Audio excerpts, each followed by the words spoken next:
आज हम लोग 12th क्लास का NCERT बुक से चौथा चैप्टर पढ़ेंगे। चैप्टर का नाम है रिप्रोडक्टिव हेल्थ। रिप्रोडक्टिव हेल्थ जो है ये इसका अर्थ क्या हुआ? जनन संबंधित स्वास्थ्य। जनन स्वास्थ्य हमारा कैसा हो, इसको हम लोग पढ़ रहे थे। इसका जो सब टॉपिक है 4.2 population stabilization and birth control. आज हम लोग इसको पढ़ेंगे। पॉपुलेशन क्या हो रहा है? विस्फोट हो रहा है। जनसंख्या जो है बहुत ही ज़्यादा बढ़ रहा है। कैसे बढ़ रहा है उसको देखेंगे और उस पर कैसे नियंत्रण करेंगे। जन्म होने पर जनसंख्या कैसे बढ़ता है? बच्चे का जन्म ज़्यादा हो रहा है और मृत्यु कम हो रहा है। तो जन्म जब ज़्यादा होगा और मृत्यु कम होगा तो बढ़ेगा ना संख्या। यही जनसंख्या विस्फोट हो गया है।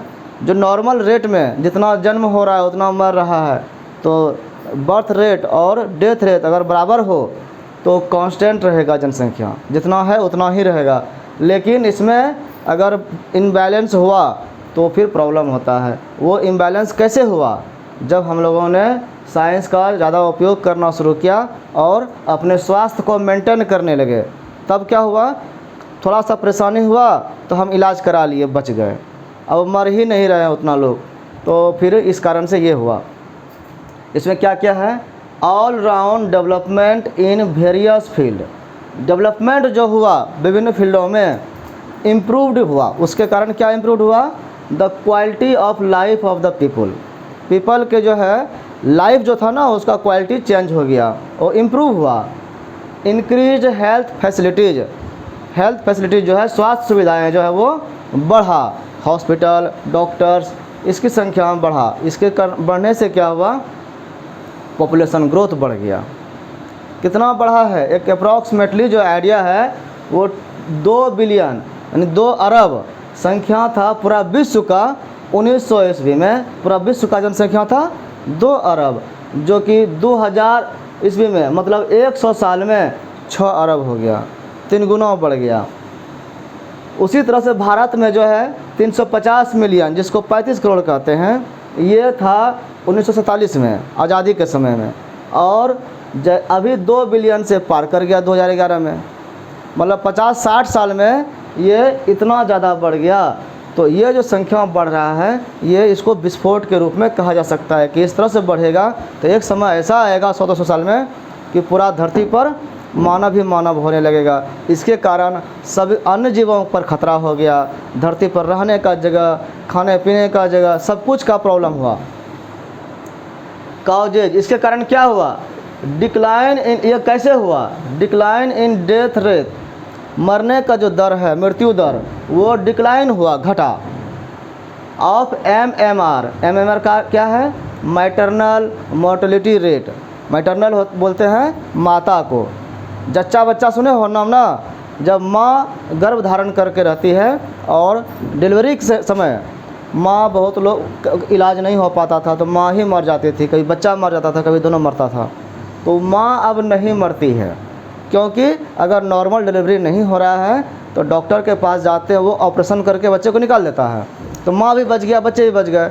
तो मैटरनल मोर्टेलिटी रेट जो है वो घट गया, मतलब MMR जो है वो घटा। और IMR क्या है? Infant mortality rate. इन्फेंट कहते हैं बच्चे को। तो बच्चा भी नहीं मरा और माँ भी नहीं मरी, तो दोनों का रेट मरने का घट गया। और क्या घटा? Increase in reproducible age. Reproduce करने वाला एज जो है वो बढ़ा। एज कितना है? कितना माना गया है? 18 साल से, लड़कियों में मान लो 14-15 साल से, या जिसमें मेंस शुरू हुआ वो 40-45 प्लस तक चलता है। लड़कों में जो है 18 से वो 60-70-80 तक चलता है। तो ये जो एज है रिप्रोडक्शन करने का कैपेसिटी वाला, इसमें बढ़ोतरी हुआ।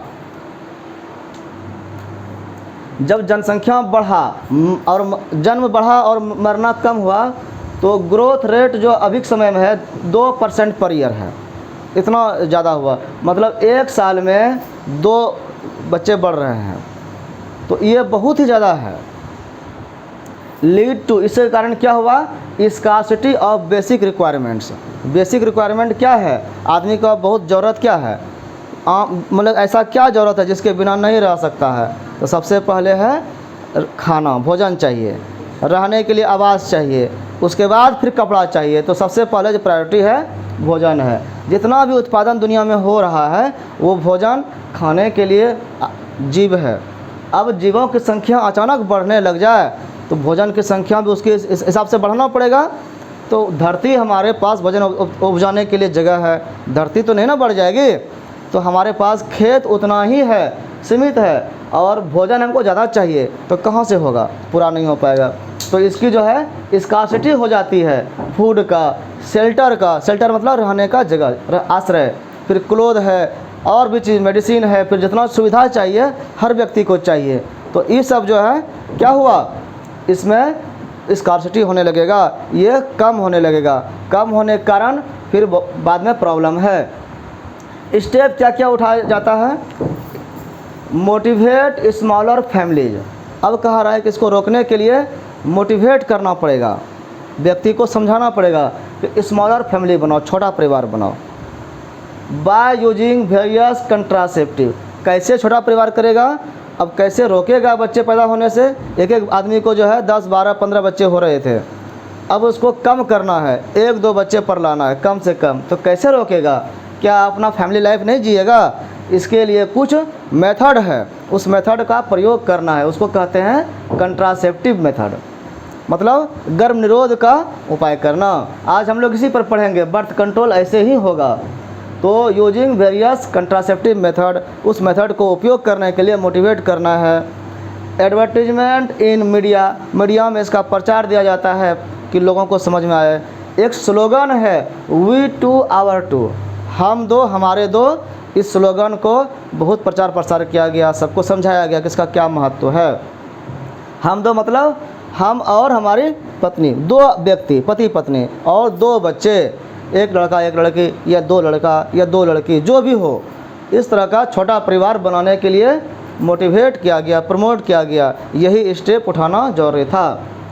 आइडियल कंसेप्टिव जो होता है, कंट्रासेप्टिव, ऐसा क्या है वो जिसके द्वारा बच्चे को पैदा होने से रोका जाए वो, और वो आइडियल हो, स्वस्थ हो, उसमें कुछ हानि नहीं हो। वो कैसा होना चाहिए?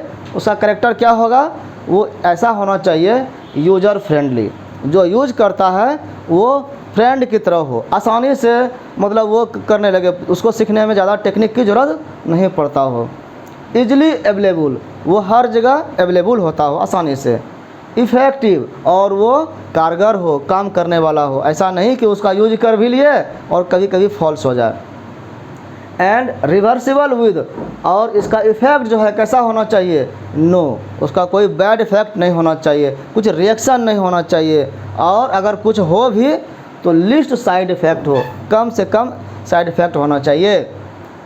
और it should in no interference with sexual drive, और ये एंजॉयमेंट में, सेक्सुअल ड्राइव में कोई कमी नहीं लाता हो, कोई इंटरफेयर नहीं करता हो, ऐसा चीज़ होना चाहिए। डिजायर, डिजायर में भी कोई इंटरफेयर नहीं करना चाहिए, हमारी इच्छा को कम नहीं करे। और the sexual act of the user, और यूजर जो है, जो कपल होते हैं मैरिड लाइफ वाले, उनके यूज में कोई प्रॉब्लम नहीं हो। तो इसमें कई विधियां हैं, कई विधियां जो है वो देखेंगे कि पहले से क्या चल रहा था और बाद में क्या क्या डेवलप किया गया है। तो कई विधि है। फर्स्ट है नेचुरल मेथड, प्राकृतिक विधि, या ट्रेडिशनल मेथड, पारंपरिक विधि, जो हमारे यहाँ शुरू से चल रहा था, जब हमारे पास कई इंस्ट्रूमेंट नहीं थे, कोई डिवाइसेस नहीं थे। तो इसमें क्या है? Avoiding chances of ovum and sperm meeting, birth control करना है। बर्थ करने के लिए, बर्थ कैसे हो रहा है?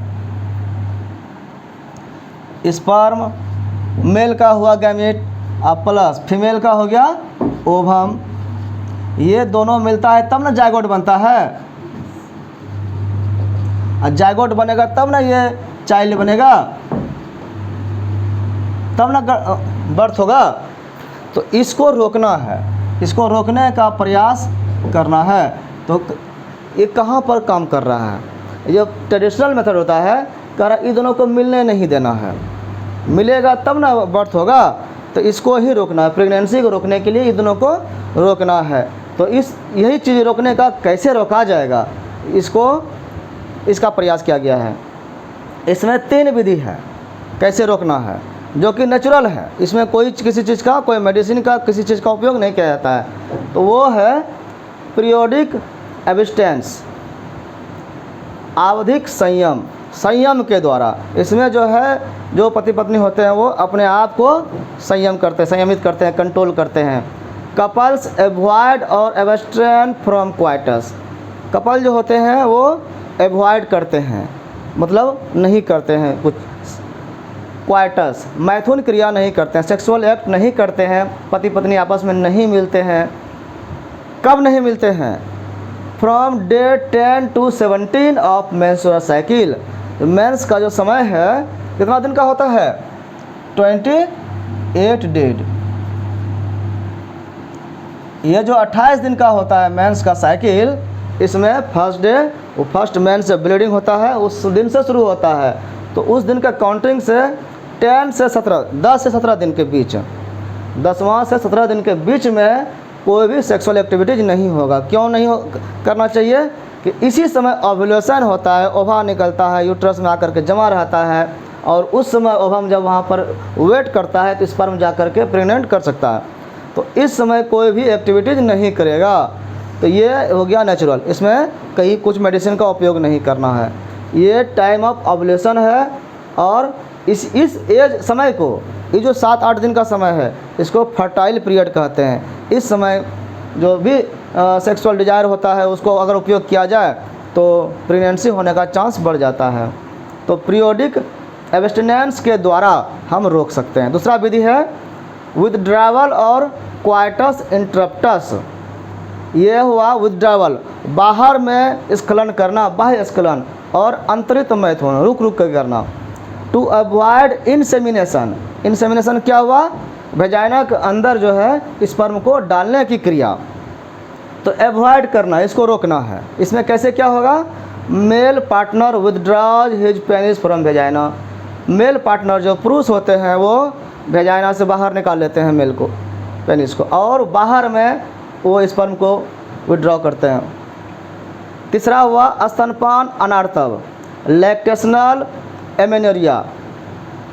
एमेनोरिया क्या हुआ? मेनोरिया का मतलब हुआ मेंस, ए हुआ अब्सेंट, जिस समय मेंस नहीं हो रहा है, अब्सेंस ऑफ मेंस। ये जो है एक बार जब डिलीवरी हो गया है उस समय का बात है। तो उस समय क्या होता है, जब फर्स्ट डिलीवरी होता है तो 6 महीने के आसपास तक मेंस चालू नहीं होता है। उस समय क्या होता है? Ovulation and mens cycle do not occur, नहीं होता है। क्यों नहीं होता है? क्योंकि उस समय बच्चे को फीड कराना पड़ता है। बच्चे के खाने के लिए ब्रेस्ट में मिल्क आ जाता है। तो अगर मिल्क को बच्चे को पान कराया जा रहा है तो उसमें मेंस नहीं होगा। अकर ड्यूरिंग इंटेंस लैक्टेशन, उस समय लैक्टेशन की क्रिया हो रही होती है, उसमें दूध का उत्पादन शरीर में हो रहा होता है, ब्रेस्ट फीडिंग होता है, बच्चे को दूध पिलाया जाता है। उसको बाहर का न पानी न दूध, बाहर का कुछ नहीं देना चाहिए। अगर माँ अपने दूध को पिला रही है तो उनको मेंस नहीं होगा। 6 महीने तक का ये टाइम है, और इस समय प्रेगनेंसी नहीं हो सकता है। लेकिन अभी के समय में जो अपना दूध नहीं पिलाती है उसके साथ ये हो सकता है। ये 3 विधि जो है ये नेचुरल विधि है। इसके बाद और भी कई विधियां हैं, जैसे कि बैरियर मेथड। बैरियर मेथड में क्या है? रोकना। अब रोका जाता है, रोकने का दूसरा तरीका है, ये तो हुआ इसको भी मिलने से रोकना है, लेकिन दूसरा तरीका क्या है? Ovum and sperms are prevented, उसको प्रिवेंट किया जाता है, रोका जाता है। फ्रॉम फिजिकली मीटिंग, फिजिकली वो मीट नहीं कर सके। Available for both males and females, ये विधि जो है मेल और फीमेल दोनों के लिए है। इसमें क्या है? पहला कंडोम्स। कंडोम जो होता है वो थिन रबर का बना हुआ एक पैकेट होता है, लेटेक्स शीट का बना होता है। ये पेनिस को कवर कर देता है, या फिर वेजाइना को भी कवर करता है, और सर्विक्स को कवर करता है। सर्विक्स क्या था? ये यूट्रस और वेजाइना के बीच का पार्ट था। ये जो है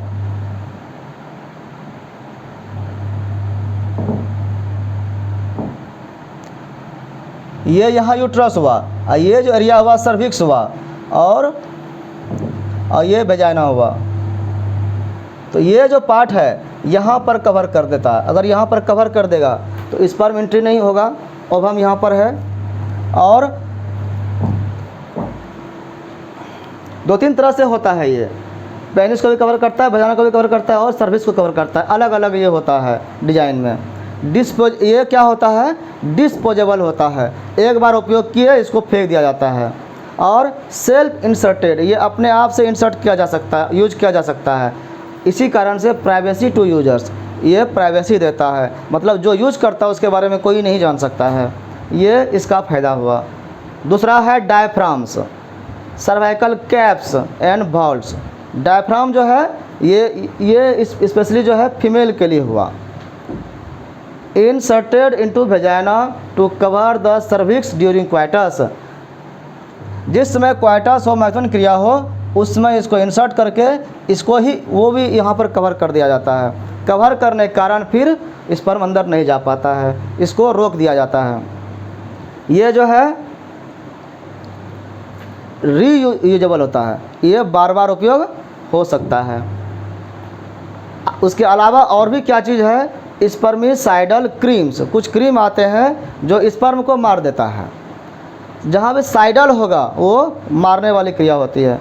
स्पर्मिसाइडल, स्पर्म को मारने वाला क्रीम, जेलीज होता है, एंड फॉर्म्स, कुछ फॉर्म होता है, स्प्रे आता है, are usually used with these barriers.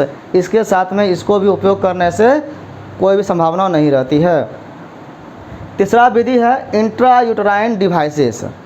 इसके अलावा ये जो है ये कुछ ज़्यादा समय के लिए उपयोग किया जाता है। ये तो टेम्प्रोरी उपयोग हुआ। अगर ज़्यादा लंबे समय तक को रोकना है प्रेगनेंसी को, तो इस तरह का कुछ डिवाइसेस उपयोग करना पड़ता है। इंट्रा यूटराइन डिवाइसेस, IUDs बोलते हैं।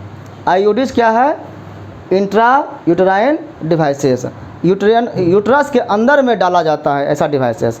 ये नॉर्मल, ये अपने आप नहीं होता है, अपने आप से नहीं कर सकते हैं, ये सेल्फ इंसर्टेड नहीं होता है।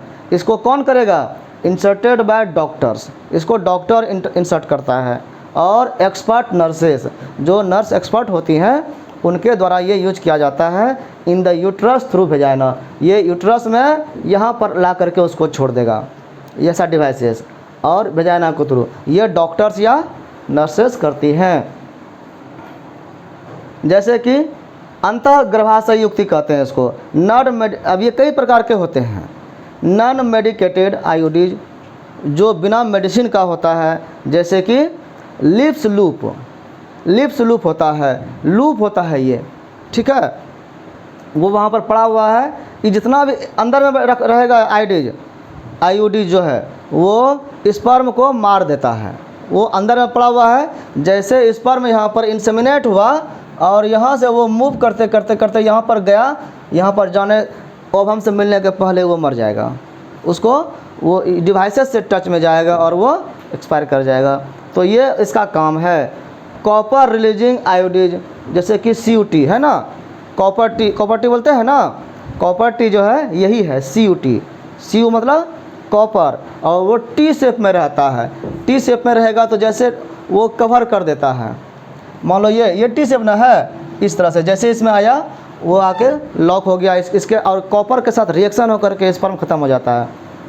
CU7 यानी कॉपर 7, मल्टी लोड 375, ये सब इसके प्रकार हैं कॉपर से बना हुआ। हार्मोन रिलीजिंग IUDs होता है, हार्मोन रिलीज करता है, मतलब उसमें हार्मोन का इफेक्ट डाला हुआ रहता है। LNG-20, प्रोजेस्टासर्ट, ये सब जो है IUDs है, ये डॉक्टर यूज करते हैं। इसके अलावा और क्या है, ओरल कंट्रासेप्टिव, मुख से खाने वाले। ये तो हो गया नीचे उपयोग करने के लिए। मुख से खाने वाले कुछ पिल्स होते हैं, टैबलेट होते हैं। इसमें क्या होता है, इसमें छोटा सा डोज होता है, स्मॉल डोज, किसका, और प्रोजेस्टोजेन प्लस एस्ट्रोजेन कॉम्बिनेशन। इसमें हार्मोन को दिया जाता है टैबलेट के रूप में, और वो शरीर का ऐसा स्ट्रक्चर बना देता है, यहाँ पर इस तरह से म्यूकस लेयर को बना देता है कि स्पर्म जाएगा, स्पर्म मर जाएगा, ऐसा हार्मोन बॉडी में बना देता है। ओवुलेशन को कंट्रोल करता है, कई तरह से वो इफ़ेक्ट डालता है। ये मेडिसिन जो है 21 डेज तक खाना पड़ता है। ये पिल्स के रूप में होता है, टैबलेट के रूप में। इसको जो खाने का विधि है वो 21 दिन खाते हैं शुरू से, मेंस के फर्स्ट डे से, और लास्ट में 7 दिन जो है वो उसके साथ जो कंपनी बनाती है आयरन की गोली 7 को दे देता है। तो आयरन की गोली मेंस में काम आता है, ब्लीडिंग होने में उसमें एनर्जी थोड़ा सा मिलता है। तो ये 21 डेज का ये डोज हुआ। यही चीज़ जो है इंजेक्शन के रूप में भी आता है। इंजेक्शन अगर डाल दिया जाए तो वो कुछ दिनों तक, लंबे समय तक उपयोग किया जा सकता है।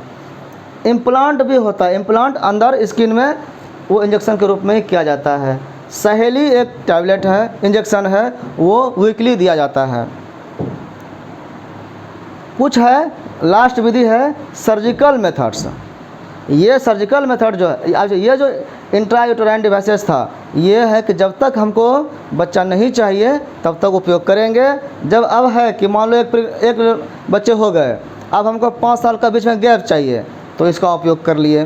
5 साल के बाद अब दूसरा बच्चा चाहिए, इसको फिर डॉक्टर के पास जा करके हटवा देंगे, कॉपर्टी निकलवा देंगे, फिर दूसरा बच्चा हो जाएगा। तो ये सब है इस तरह का कुछ लंबे समय तक को रोकने के लिए। लेकिन एक ऐसा समय आता है अब हमको बच्चे चाहिए ही नहीं, तब ये 5वां विधि सर्जिकल मेथड को उपयोग किया जाता है।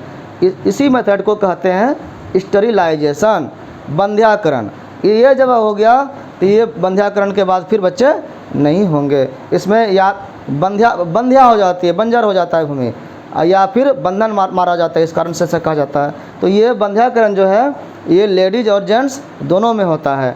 अगर जेंट्स में हो रहा है तो उसको कहेंगे वेसेक्टोमी।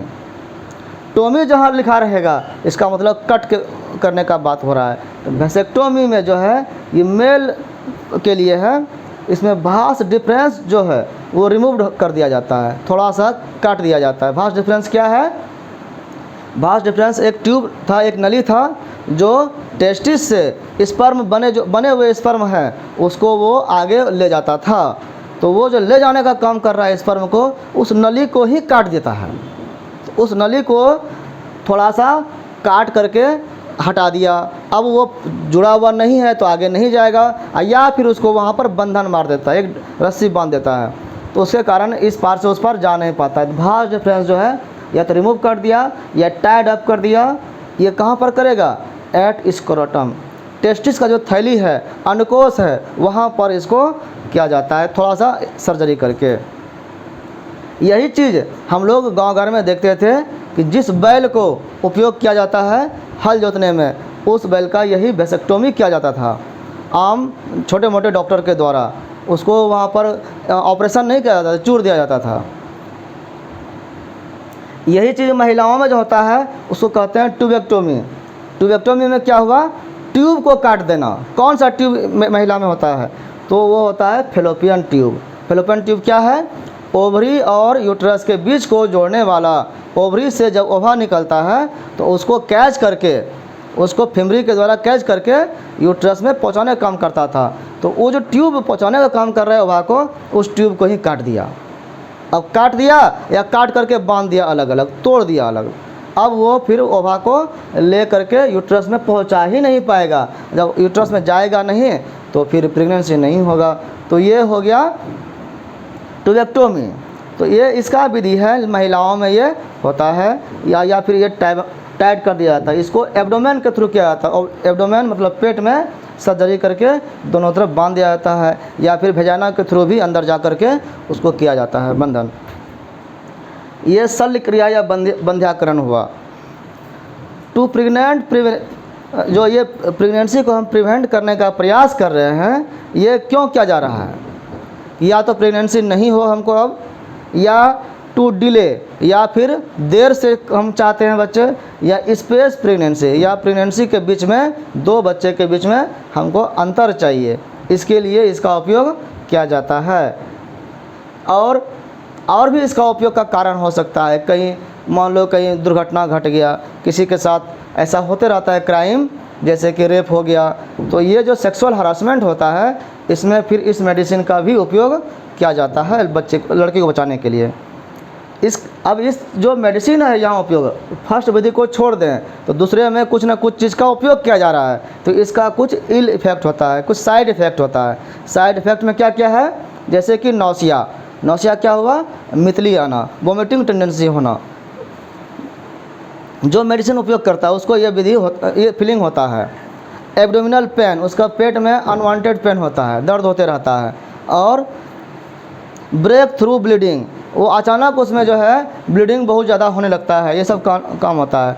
इरेगुलर मेंस, मेंस का जो टाइमिंग है 28 डेज का साइकिल, ये रेगुलर नहीं रहता है, इरेगुलर हो जाता है। ब्रेस्ट कैंसर, ब्रेस्ट कैंसर भी, ट्यूमर भी ब्रेस्ट में हो सकता है। इस तरह का कई इसका इल इफ़ेक्ट है, लेकिन इसके अलावे ये इफ़ेक्ट जो है नॉर्मली सबको होने का चांस होता है, लेकिन उससे ज़्यादा बेनिफिट है जन्म कंट्रोल नियंत्रण करने के लिए, इसलिए इसका उपयोग को सरकार द्वारा सराहना किया गया, इसका प्रमोशन किया जाता है। अब इसको एक बार देखने के लिए स्क्रीनशॉट मार सकते हैं